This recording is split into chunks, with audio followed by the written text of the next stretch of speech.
One more type of linked list in the next video is a circular linked list. Here we have a link back to the first node from the last node. Okay. Circular linked list. Every element has a link to its next element in the sequence, like shown in the diagram. 10 is having a link to the next node 20, 20 is having a link to the next node 30. The last element, that is a 30, in a link will have a link to the first element in the sequence. So 30, in a single linked list we have null here. Instead of having null here, now this 30 will point to the first node of the list. Okay, and we'll make a circular structure like this, and this is now complete circle, hence it is called a circular linked list. Now there is a no null value in the last node. Here in last node there is a no null value, it is not null. Instead, having a null value here, we have pointed it to the first node, and now it is pointing to the first node. We'll use and rear pointer variables to keep a track of the circular linked list. So this start end, will call this as a front end, and this the last element 30 will call it as a rear end. Okay. Insert in the CLL means circular linked list.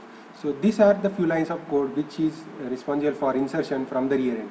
So this is a given circular linked list to us.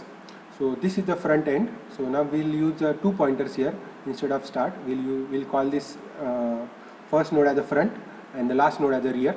So front will always point to the first node and rear will always point to the last node of the list. Now we will create a temporary node temp with some value and some link. So currently this is a temporary created node, new node. Now we want to insert it from the rear end. So for doing that, what we have to do? So for inserting this temporary created node into this circular linked list, there are three programming steps. So these are the three lines of program for that.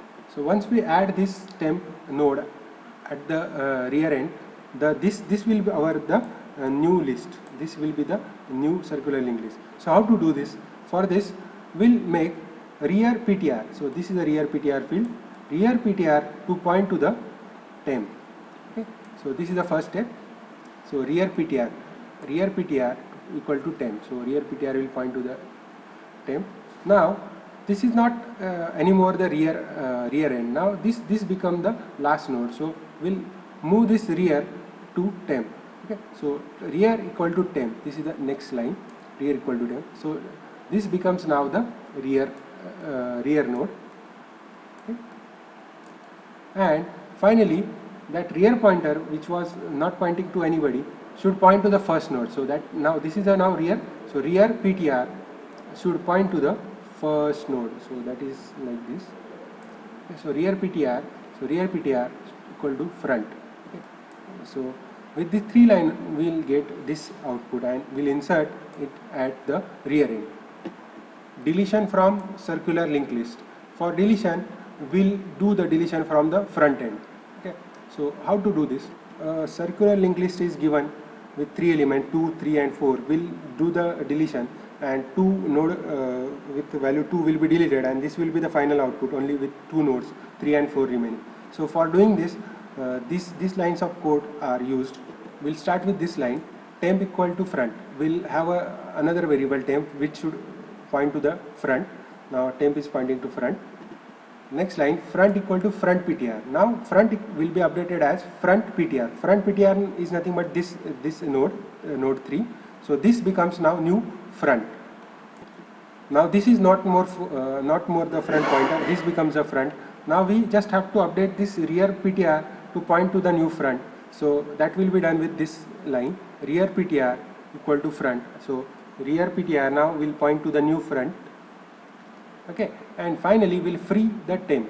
Okay. In temp we are just stored the node 2, so we'll free temp, so it will deallocate a memory, and finally you will get delete operation from the front end, and you will receive this linked list as a output. Okay. And only 3 and 4 are the nodes remaining.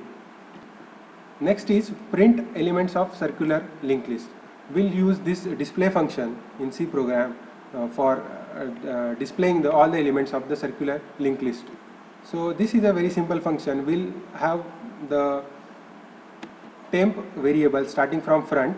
If front is null, means what? Nothing is there. So list is empty circular linked list.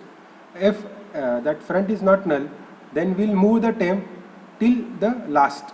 Till the last means the rear end. Okay? The front is the first node and the rear is the last node. So while temp is not equal to rear, so while temp is not reached last, we'll print the data using this arrow operator, temp arrow info. So for each node this information is printed, and temp equal to temptr will take us to the next node. Finally we'll reach the last node and we'll print the value of last node, and finally with this while loop we'll be printing all the data stored using this print line till temp reaches the last node, and final node will be printed using this printf statement and will display all the elements in the linked list.